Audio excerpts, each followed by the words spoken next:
María Cristina Chen Estanciola es panameña, doctora en Derecho por la Universidad Católica Santa María la Antigua con la distinción de más alto honor.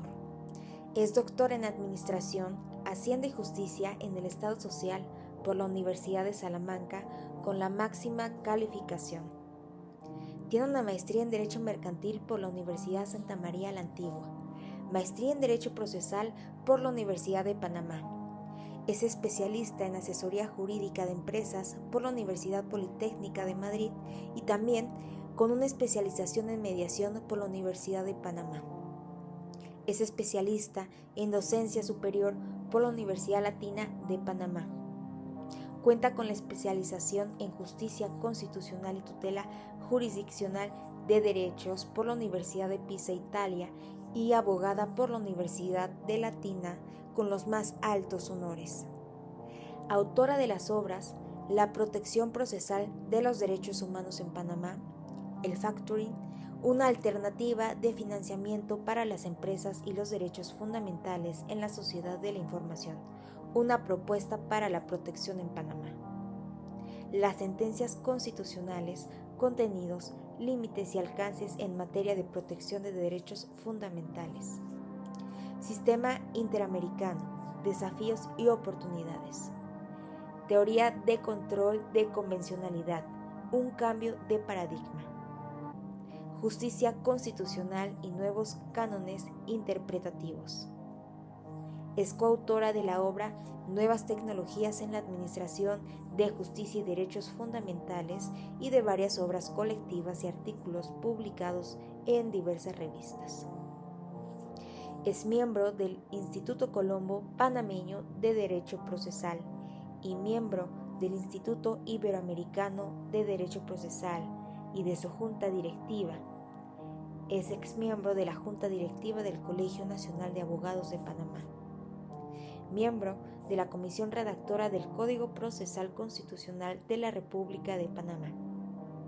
Es conferencista nacional e internacional y actualmente es catedrática de Derecho Mercantil de la Universidad de Panamá y abogada litigante. Es conveniente aprender sobre el ejercicio de derecho en diversos países. El tema del derecho comparado es un tema muy importante porque permite aprender la composición de derecho, el cual existe en todos los sistemas jurídicos, es decir, o dicho de una forma más simple, en todos los países, y lo que puede dejar constancia para un conocimiento más amplio del presente tema materia de estudio. Y precisamente esta es la finalidad de estos conversatorios, aprender con temas selectos, porque no podemos abarcar todos, cómo es la estructura, cómo es la formación, cómo es el ejercicio jurídico en cualquier rama del derecho. Con esto creo que podemos hacer estas comparaciones y también podemos aprender sobre tratados y o pactos internacionales en donde el país donde estamos forma parte y que pues también realiza el ejercicio del justum y el uso legales. El abogado no se representa en una identidad performativa, sino que en la diversidad del ejercicio profesional. Y es así que el conocer del ejercicio de distintos sistemas jurídicos nos puede ayudar al dominio de actividades de interpretación de problemas de alta complejidad jurídica y también al razonamiento de las controversias de otros países, así como un profundo conocimiento del derecho. Es por eso que el día de hoy invité a este conversatorio a la doctora María Cristina Chen Estanciola. Buenas tardes y muchas gracias por permitir esa entrevista. Gracias por invitarme a este conversatorio y con todo gusto los acompaño a compartir con ustedes en el día de hoy. Pues acepté gustosamente y muy agradecida por la oportunidad que me dan. El tema con el que vamos a tener cátedra hoy con la doctora es sobre las dificultades tribunalicias del juicio ejecutivo de Panamá. Este tema es un tema interesante y controversial, es complejo, pero vamos a empezar desde el concepto, doctora. ¿En qué consiste el proceso ejecutivo en general y cómo es en Panamá? Bien, bueno, los procesos ejecutivos son procesos en teoría bastante sencillos porque los abogados sabemos que el problema número uno que tenemos es la prueba. Entonces, los procesos ejecutivos en teoría plantean que ya tenemos resuelto el gran problema de los procesos, que es la probanza de la obligación.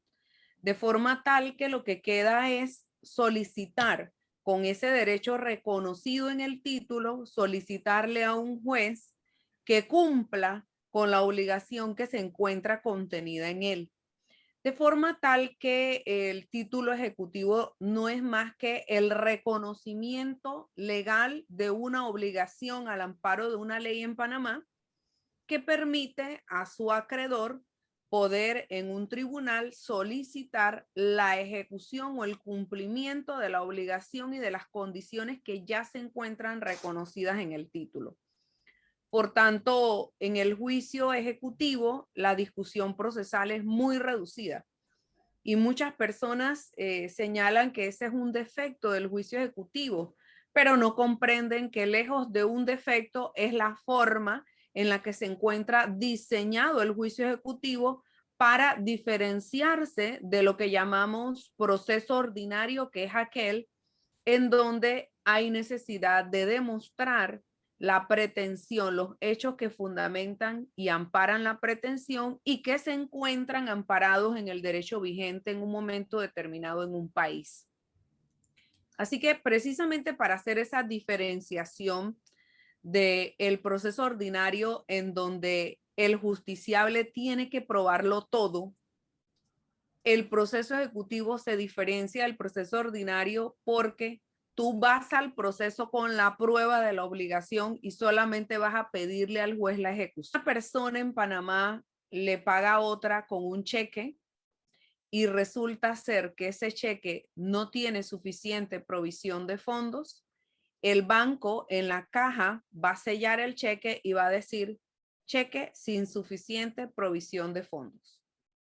Luego, sobre la base del artículo 1613 de nuestro Código de Procedimiento, esa persona acude al tribunal y le dice al juez, señor juez, Juan Pérez me debe a mí $10,000 y la prueba de que me debe $10,000 es este cheque que te voy a entregar.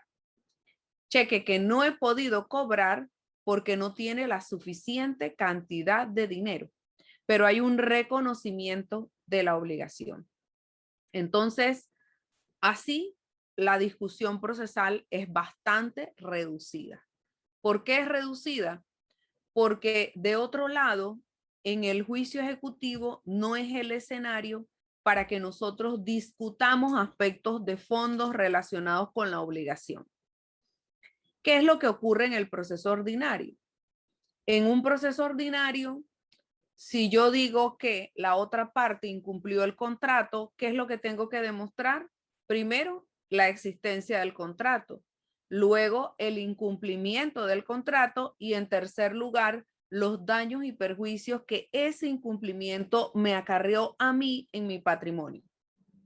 Sin embargo, en el juicio ejecutivo, con la obligación probada, yo no tengo que irme a los dos primeros extremos, sino simple y sencillamente hacer una petición al tribunal para que ejecute el derecho que ya se encuentra reconocido en un documento. Esa es la diferencia del juicio ejecutivo y que realmente en Panamá es muy utilizado el proceso ejecutivo. ¿Qué clase de procesos ejecutivos existen en Panamá? Muy buena la pregunta. Bueno, en Panamá nosotros vamos a diferenciar dos grandes bloques de procesos ejecutivos o de juicios ejecutivos.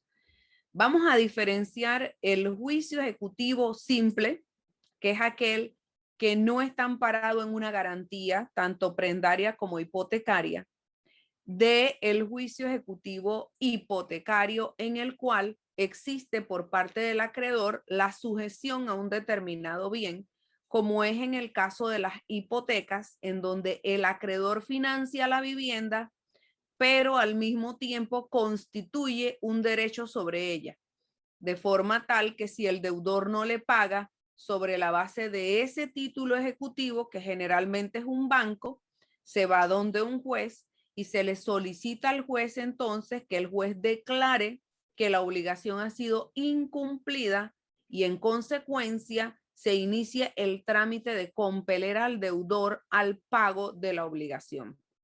Y fíjate que en Panamá el juicio ejecutivo tiene unos términos bastante perentorios, porque la ley procesal panameña establece que una vez usted solicita a ese deudor el pago de la obligación a través de un juez y comprobado el juez que el título ejecutivo cumple con los requisitos que establece la ley, el juez emitirá inmediatamente una orden de mandamiento de pago en contra del deudor compelido mediante el juicio.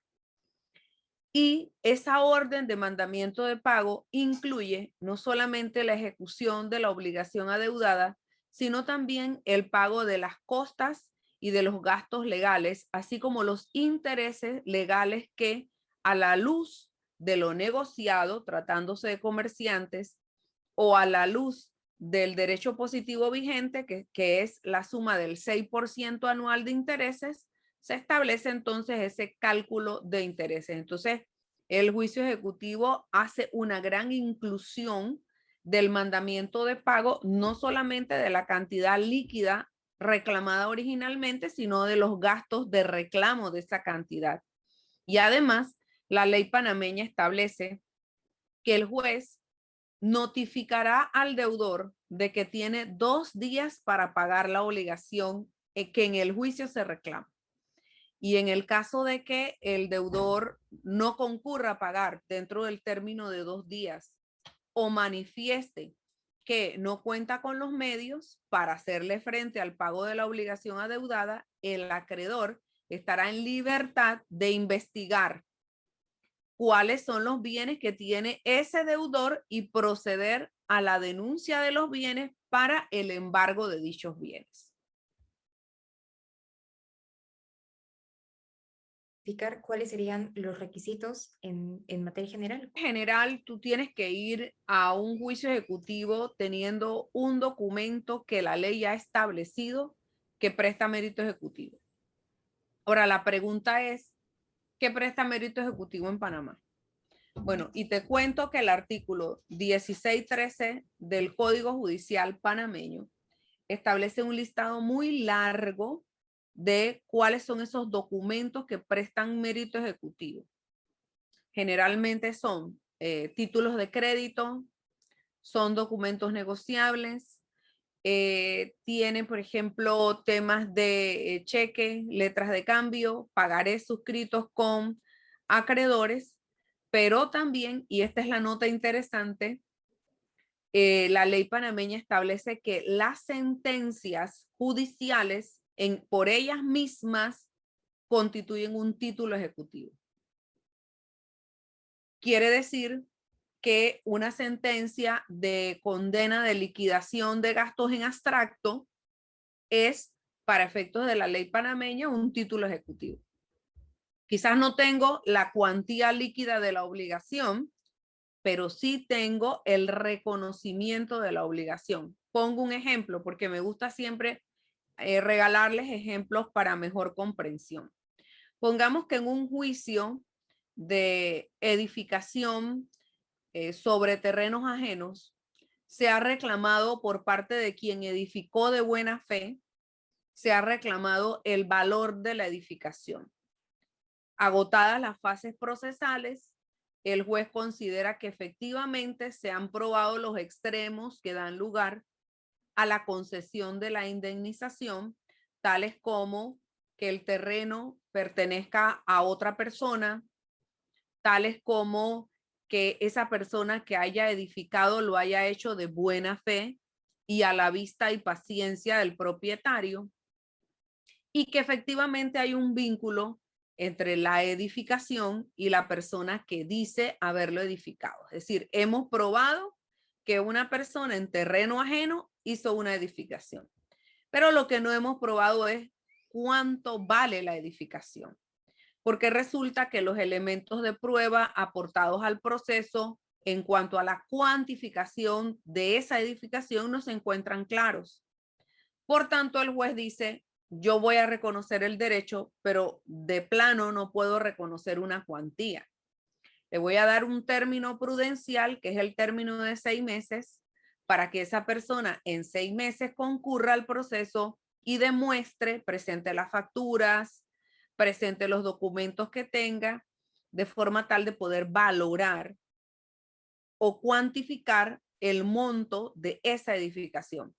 Pero pongamos un ejemplo de que aún en este escenario, por A, B, X, Y razón, ahora en tiempos de pandemia, Dios no permita, pensemos, le dio COVID al beneficiado con la sentencia en su favor. Ya sabemos nosotros que el derecho vive generalmente, y esto es una belleza del derecho, pero también una complejidad, vive generalmente de espaldas a lo que sucede en la sociedad. El derecho vive de espaldas, vive ajeno, vive como en una burbuja, recordando un poco lo que en los sistemas positivistas como los nuestros trae como consecuencia esa herencia de Hans Kelsen, la teoría pura del derecho, en donde el derecho se basta a él mismo y las leyes no atienden a ninguna circunstancia ni de moral ni de justicia. ¿Por qué lo digo? Porque pensemos que en tiempos de pandemia el señor recibe una sentencia que lo beneficia, pero luego se queda sin dinero porque se quedó sin trabajo y no pudo pagar el costo de la demostración de la cuantificación de la obra. O pensemos que al señor le dio COVID y no pudo entonces terminar de completar la demostración del quantum de la obra. Entonces, la ley panameña reconoce que en ese proceso esa persona tiene 6 meses contados a partir de la ejecutoria de la resolución para probar la cuantificación de la edificación. Pero si ese extremo no ocurre, porque como el derecho vive de espalda a la realidad, si alguien se queda sin trabajo, no hay suspensión de término. Si alguien se enferma, no hay suspensión de ese término perentorio de 6 meses. Entonces esa persona normalmente podría pensar, y este es un error común de muchos abogados, podría pensar, uy, yo tenía 6 meses para demostrar a cuánto asciende la edificación, luego entonces yo no lo hice, perdí ese derecho y el señor se queda sin cobrar.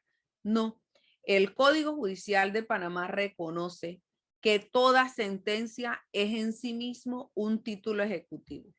Y también hay un artículo que reconoce la posibilidad, que es el artículo 1615 del Código Judicial numeral 3, que señala que cuando una sentencia reconozca un derecho, pero no haya establecido una cuantificación, la persona puede solicitar mediante proceso sumario el reconocimiento de esa obligación, es decir, la cuantificación en el caso que ponemos de ejemplo.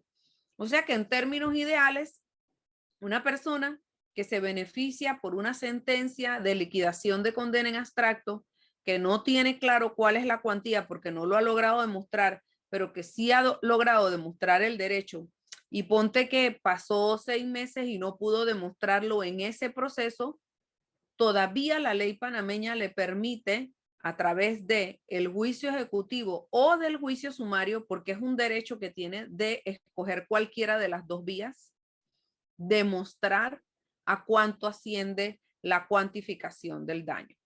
Y entonces también allí seguramente que los compañeros pensarían, pero si lo hacemos a través de un juicio aparte, ¿cómo garantizamos el contradictorio? Bien, la ley panameña también permite la prueba anticipada y permite que esa prueba anticipada tenga plena validez siempre y cuando la parte afectada haya sido invitada a la práctica de esa prueba anticipada. Pensemos en un peritaje en donde vamos a cuantificar el daño. Podemos hacer una prueba anticipada o un aseguramiento de pruebas y podemos invitar a la persona en que le va a afectar esa prueba, porque va a establecer una cuantificación, a que se presente en la práctica de esa prueba anticipada para garantizar la publicidad y el contradictorio. Entonces sí hay muchas vías que la persona puede utilizar para efectos de poder hacer valer un título ejecutivo. Y también decirles que a pesar de que el Código de Procedimiento establece un catálogo o un listado de documentos que prestan mérito ejecutivo, también existen otras leyes que adicionalmente también le dan a ciertos documentos ese carácter. Como por ejemplo, en Panamá, la ley que regula la propiedad horizontal le da el carácter de título ejecutivo a cualquier certificación que emita el administrador de cuotas de mantenimiento del edificio adeudadas o bien de daños que una persona o su invitado haya podido causar dentro del edificio, que es un ejemplo además de responsabilidad civil objetiva. Porque normalmente, y esto es un tema bien interesante, normalmente nosotros en el derecho, los sistemas obligacionales nuestros están reconocidos sobre la base de la responsabilidad subjetiva. A nosotros nos dicen que en derecho el que causa un daño está en la obligación de reparar el daño causado. Pero mira que la norma dice o el sistema obligacional está edificado sobre la base de el que causa un daño. ¿Sí? Esa es responsabilidad subjetiva.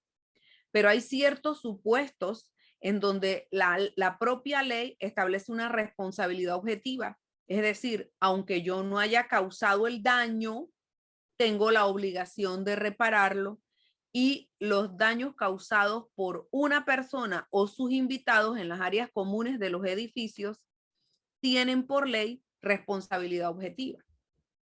Entonces ahí se rompe, ¿verdad?, el sistema en donde atendemos a la parte subjetiva para efectos de la determinación de quién está obligado a resarcir el daño causado. Ese es un tema muy interesante en materia civil, cómo nos hemos ido en las legislaciones modernas, no en todas, afortunadamente, porque si no todos fuéramos responsables de todo, ya uno no podría dormir pensando, y ahora que me toca pagar, ¿verdad? Pero no, las legislaciones modernas han ido contemplando un poco lo que es la responsabilidad objetiva y tratándose de alejar de la responsabilidad subjetiva, que es la regla general, digamos. Y la excepción entonces vendría a ser los elementos en donde se condiciona los supuestos de responsabilidad objetiva en los ordenamientos jurídico procesales. ¿Cuáles son las excepciones procesales previstas en el tipo de procedimiento de falsedad o inhabilidad del título y a qué se refiere cada una? Muy bien. Bueno, antes de contestar esa pregunta, vamos a retrotraer la actuación a un momento procesal muy importante, que es la notificación del demandado, que es el deudor. En el título ejecutivo, el demandado, como hay una relación acreedor-deudor, recordemos que esa es una relación personal, por tanto, solamente puedo compelir a aquel que está en obligación de responderme a mí. Entonces, una vez notificado el demandado deudor, la ley panameña establece que él tiene 2 días para denunciar en esos 2 días bienes para el embargo. Pero la ley panameña también le da un periodo para que él se pueda defender. Y ese periodo para que él se pueda defender es un periodo de 8 días en donde él puede excepcionar. Esos 8 días van a contar a partir del día siguiente de la notificación de ese demandado deudor. Una de las posibilidades que establece la ley panameña es impugnar un título ejecutivo por falsedad.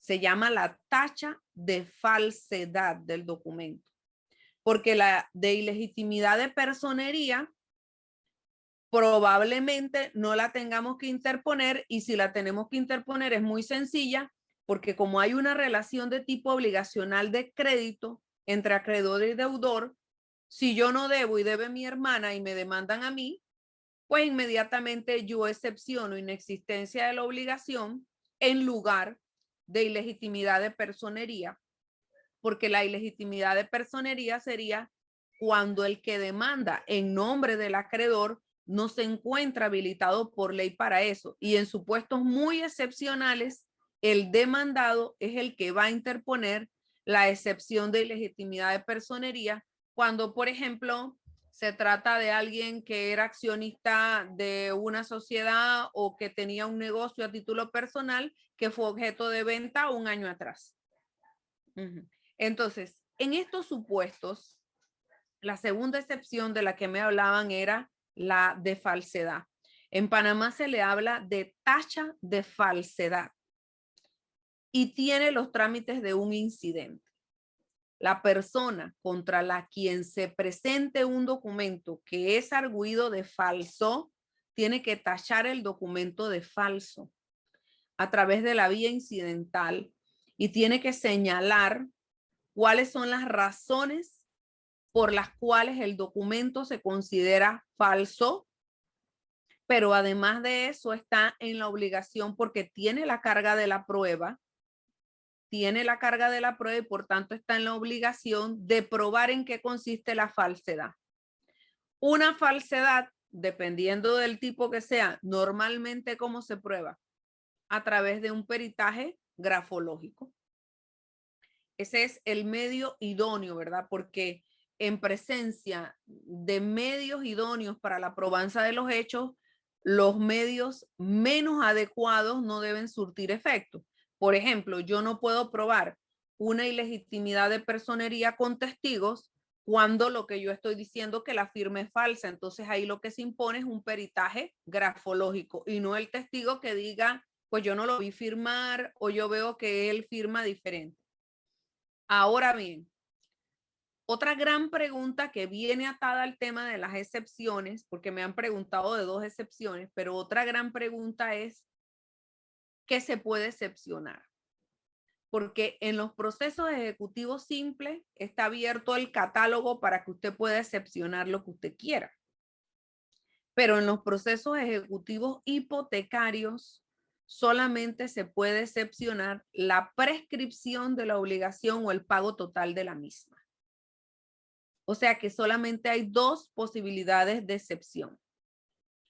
Y entonces, esto es porque en los procesos hipotecarios, no solamente la obligación está atestada ante notario, sino que ha habido un recorrido que hace que la obligación tenga una apariencia de buen derecho. Porque, por ejemplo, un banco que le presta a alguien para que adquiera su vivienda, pues hay rastros, ¿verdad? No solamente los pagaré que le firmas al banco, los contratos que tú firmas con el banco, sino la escritura misma en donde se transmite el bien, es decir, la casa, habitación a esa persona. En Panamá tenemos una institución que se llama Registro Público, que existe en casi todos los países del mundo, en donde atestan quiénes son los dueños de las propiedades. Entonces, no es que no haya protección a la persona, pero sí, digamos, hay más probabilidades de que el rastro de lo que es la bona fide se pueda determinar sin necesidad de afectar al acreedor. Tenemos un acreedor, la persona vive en la casa y si no paga, pues lógicamente la excepción que se puede presentar es la de pago total, no parcial, y de prescripción de la obligación. Pero también quiero señalar que ese es un mundo bastante complejo, porque cualquiera podría decir, ah, bueno, pero es que en Panamá no hay protección del consumidor bancario. Y sí la hay, porque en Panamá nosotros tenemos una superintendencia de bancos que es muy proactiva defendiendo a los consumidores. Entonces, imagínense ustedes que cada vez que un banco hace efectivo una creencia, un reclamo en sede judicial de una obligación a su favor, tiene que reportarlo a la superintendencia y tiene que mandarle los informes, las copias de las demandas para que la superintendencia lea y verifique que todo está en orden, que no hay un abuso de ese consumidor bancario que es el deudor. Entonces, doble protección, no solamente en sede judicial, sino también ante la superintendencia de bancos, que sería entonces un ente de tipo administrativo. Sí, ahora en el tema que nos estaba diciendo de qué se puede excepcionar en la prescripción de obligación y pago de la misma en tema de hipoteca, usted nos dice que la obligación tiene que tener apariencia del derecho, pero para que pueda estar más claro, ¿qué otros ejemplos nos puede dar? La obligación tiene que tener apariencia de buen derecho porque a lo que me refiero es a los documentos que la sustentan. Si usted hace un préstamo personal en una institución bancaria y usted firma un pagaré, ahí va a haber un rastro de su cuenta bancaria, el dinero que le fue entregado, el cheque de gerencia, etcétera. Pero en esos casos ya no estaríamos en los rigores de la ejecución hipotecaria, sino que estaríamos en los rigores del juicio ejecutivo simple, en donde usted puede interponer todas las excepciones en defensa de sus intereses. Y otro tema interesante para las excepciones en Panamá es que en Panamá el Código Judicial tiene una nomenclatura para las excepciones. El 686 del Código Judicial señala que las excepciones pueden ser de pago, de compensación, pero que además dice el Código Judicial que los litigantes pueden nombrar a sus excepciones como quieran y que el juez no podrá rechazarlas siempre y cuando la intención de la persona que interpone la excepción esté clara. O sea que yo puedo denominar mi excepción de ilegitimidad de personería para actuar, yo puedo denominar mi excepción de contrato no cumplido, yo puedo denominar mi excepción de obligación cumplida parcialmente, yo puedo denominar la excepción de pago parcial, etcétera, etcétera. ¿Qué es la teoría de la autonomía del título ejecutivo? Muy interesante. Lo que pasa es que la teoría de la autonomía del título ejecutivo parte de un supuesto de que el título es autónomo, que no le es aplicable ninguna de las condiciones que dieron origen al título. Esta teoría surge en Alemania como una respuesta para que el título ejecutivo pudiese viajar de mano en mano y nace ligada a los documentos negociables. Nace ligada a los documentos negociables en un principio muy importante que es el principio de autonomía, que señala que el documento es libre de toda injerencia que puede afectar el documento. De modo que en principio el documento por él mismo no puede ser afectado, la obligación que en él se contiene no puede ser afectado por las condiciones que dieron origen al título mismo, salvo, eso hay que tenerlo claro, salvo que se trate de las partes que dieron origen al documento. Voy a poner un ejemplo. Si yo tengo un pagaré en donde una persona me debe a mí un dinero, pero esa persona me debe a mí un dinero porque yo le vendí un carro y le vendí el carro y resulta ser que esa persona no tenía todo el dinero. Así que me firmó un pagaré en donde se comprometió a pagar el saldo adeudado en plazo, en un plazo de 3-4 meses. Pero ¿qué resulta? Que esa persona a los 2 meses el carro se le dañó y no sirvió porque tenía un vicio oculto o porque la condición misma del vehículo no daba para más, porque acuérdense que el problema de los vehículos de segunda es precisamente que no son de primera y al no ser de primera la garantía de funcionamiento se reduce por la edad misma del vehículo. Entonces, si yo demando a esa persona en sede de tribunal, amparado en la teoría de la autonomía del título, yo tengo un título, yo voy a exhibir un título y ese título que yo voy a exhibir es un título que contiene una obligación en donde dice que esa persona me debe a mí una determinada cantidad de dinero. Pero esa persona me debe a mí una determinada cantidad de dinero que incluso pudo haber sido reconocida ante notario. De forma tal que de acuerdo con la teoría de la autonomía del título, cuando yo voy a sede tribunalicia, resulta que en teoría el título no se debe ver afectado por el incumplimiento ni las condiciones del carro.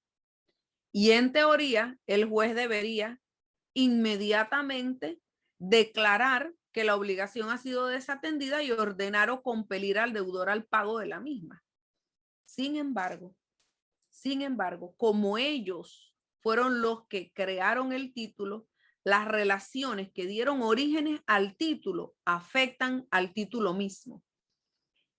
Es lo que nos dicen, por ejemplo, Vivante, con relación a la teoría de la autonomía del título, nos dice que el título viaja solo, porque viaja independiente a las causas que le dan origen, pero viaja también independiente a los defectos que pueden acompañar la relación obligacional que da origen al título. Pero en este caso, esa es la excepción. ¿Por qué es la excepción? Porque las partes que crearon el título pueden excepcionarse entre ellas incumplimiento. Pero distinto es si yo, ese mismo pagaré en esas mismas condiciones que acabo de decir del señor que a los 3 meses o a los 2 meses se le daña el vehículo. Yo tengo una necesidad de dinero, entonces yo se lo transfiero a un tercero. A ese tercero le ampara la teoría de la autonomía del título, porque cuando ese tercero le reclame al deudor el cumplimiento de la obligación, él no puede excepcionar. No es que el carro se dañó. No es que yo no pagué porque recibí un bien defectuoso. No puede, porque él no formó parte en la creación del título y por tanto a él no se le ven afectadas las excepciones personales. Es lo que entonces significa o se traduce en esa pregunta tan interesante de la autonomía del título, se traduce que al documento por él mismo, al título ejecutivo, solamente le son en principio oponibles las obligaciones reales, es decir, aquellas que emanan del mismo documento.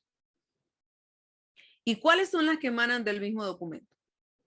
Documento alterado. Hemos visto en los tribunales muchos documentos alterados. Documento incompleto, ¿verdad? No tiene una de los elementos importantes que la ley ha señalado como esencial, ¿verdad? Puede ser que también esté prescrito dentro de las tantas posibilidades que pueden presentarse. E incluso les voy a dar un dato curioso. En el caso de las letras de cambio, por ejemplo, la ley de documentos negociables es clara al señalar que el compelido, el primer obligado cambiario, es el aceptante. Entonces ustedes saben que la letra de cambio es un documento que viene desde la Edad Media en un formatito que la gente llena. Y muchas veces en los tribunales yo veo personas que son acreedores y que han firmado donde dice acepto y han puesto a firmar al deudor en donde debe firmar el que crea el documento, que es el librador. Y por tanto, ¿el resultado cuál es? Pues que nadie puede ser acreedor y deudor de sí mismo y se libera automáticamente la letra de cambio. Entonces, son circunstancias que son oponibles al mismo documento por él mismo y que nada tienen que ver con las partes que crean el documento. Doctora, en específico, ¿cuáles son las dificultades tribunalicias del juicio ejecutivo? Ahorita ya nos mencionó sobre los ponibles que emanan del mismo documento, pero ¿qué otros ejemplos nos puede poner? Yo les digo que yo fui abogada de un banco muy importante en Panamá, que ya no está, vendieron el banco, pero yo fui por muchos años abogada de un banco muy importante, casi 20 años. Y en esos 20 años brindé muchos servicios tramitando juicios ejecutivos y las dificultades tribunalicias son muchísimas. Podría ser, solo para mencionar una sola de las dificultades. Pensemos que el Código Judicial nuestro establece que el deudor tiene 2 días para pagar la obligación, pero también el deudor tiene 2 días dentro de los cuales puede pagar y que además el artículo 1642 en concordancia con el artículo 1644 del Código Judicial establece que si él paga dentro de ese término de 2 días, tiene derecho a un descuento de costas de 1/3. Que a veces 1/3, a ver, si estamos hablando de $3,000, 1/3 son $2,000. $1,000, perdón. Entonces las costas quedan en 2,000. No sé cuánto sería eso en pesos mexicanos, porque ahorita mismo no tengo la tabla de conversión, pero vayan haciendo ustedes la conversión. O sea que la reducción de las costas es importante. Importante en cuanto a cuantificación de cuánto me puedo ahorrar. ¿Ve? Imagínense ustedes que yo he tenido casos en donde la persona paga al tercer día y pide el descuento de costas, pero ya el descuento de costas no es posible, porque para poder tener el descuento de costas usted tenía que pagar dentro del proceso y dentro de los 2 días. Lo mismo sucede muchas veces, hay personas que hacen pagos extrajudiciales. Esos pagos extrajudiciales no son reconocidos en ese proceso ejecutivo. La persona no es que pierda ese dinero, pero tendría que demandar en juicio aparte. Esa es otra dificultad tribunalicia. ¿O qué me dicen, por ejemplo, del caso en donde ordenamos el remate de un bien? El juez ordena el remate del bien, que para efectos de bienes inmuebles en Panamá es de 15 días la publicación del edicto, y cuando vamos a ver en proceso, se hizo el remate, pero el tribunal no advirtió que uno de los días de publicación era día feriado y por tanto no da el conteo de los 15 días y allá hay nulidad de un remate que ya ha sido efectuado. ¿Sí? O por ejemplo, ¿cuántas veces no hemos tenido casos de deudores que quieren pagar pero no han tenido cómo y consiguen el dinero en el último momento, el día del remate? Entonces, ¿qué hace esa persona? Tiene que formalizar el pago antes, escuchen esto, de que el juez pronuncie la adjudicación provisional a un tercero. Y a veces hemos tenido casos de que tristemente llega la persona con la evidencia en el remate de que acaba de depositar, pero hacía 15 minutos el tribunal pronunció la adjudicación a otra persona. En ese caso, ¿qué se hace? Legalmente hay que devolver el dinero a la persona del deudor, pero tristemente pierde su casa, pierde el bien que le estaban rematando. Entonces, esos escenarios hay que tenerlos muy claros en la mente. También hemos tenido demandas motivadas en juicios ejecutivos por XY razón, porque ¿se acuerdan lo que les dije al inicio de que en el juicio ejecutivo la discusión es muy reducida? Muy reducida, eso tiene su razón de ser y que yo estaba de acuerdo con eso. ¿Y por qué estoy de acuerdo con eso? Porque siempre hay la salida. A veces los abogados nos equivocamos y pensamos que una sola salida que el derecho plantea es la única salida.